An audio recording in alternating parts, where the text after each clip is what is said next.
Any business that tells you that culture is perfect 100% across the board, it's impossible.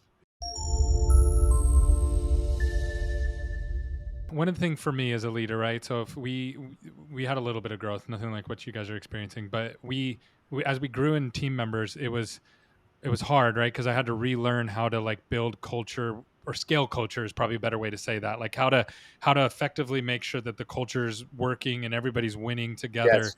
and doing. And we're remote, so our company's always for the last probably 8 years we've been remote. So we were remote before it was cool being remote, and that creates unique opportunities and also unique problems, right?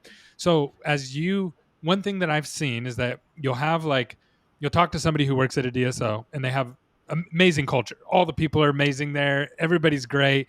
And then you'll start to see some of the offices, and maybe the offices don't have as good of a culture as the Yeah. DSO because it hasn't trickled down all the way, right? For whatever reason. And then again, you're moving nationwide. So what's your goal to or strategy to scale culture as you grow? Yeah, that's a great question. And I agree with you. Look, any business that tells you that culture is perfect 100% across the board, it's impossible, Yeah. especially in a multi site environment. So I think you have to be practical in your approach. Before, look, I've studied some great brands. The Ritz Carlton, I love. I think they've really done a phenomenal job in how they incorporate culture into the employee experience. Culture and Zappos, quality, right? They exactly. scaled quality. Yeah. Yes. Zappos was another brand growing up that I thought was awesome in terms of, and they were more so the original like fun culture, right? Like party in the office. But so, finding that balance. And originally when we started, we were at 6 locations going to sort of 10. We'd have these big company events and we'd have speakers come in. And so it was more like that fun vibe. And then as we matured, um, culture is much more than that, right? We started to build in our mission and core values. You can see behind me the plaques on the walls; those hang in every office. That's who our core is, right? And so we documented those. We've got them in every office. We've got our little culture cards that the employees carry.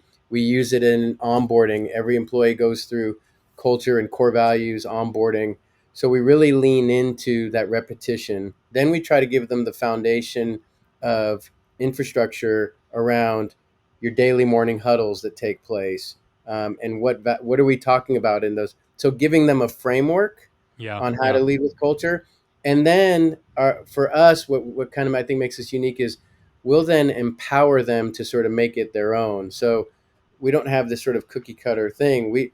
The culture in South Texas versus Houston versus are going to be different, and that's Yeah. cool. We want to empower them, but we just want to make sure the foundation is there.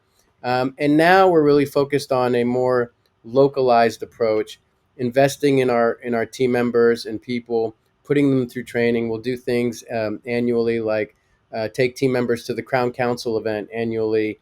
That's an amazing event for leaders, and they put on a great event. We'll do our own team And events. We have a who goes to that? Like who do you have go to that event? Yeah, Like we'll what go around. And so last year we took 50 team members to this event. Next year we'll do the same. We'll go around and we'll have our local leaders select team members that are growing in the company, high potential, and we'll do like a publishing clearinghouse sweepstakes. We'll show up, they've won, they're going to the event. It's a whole celebration.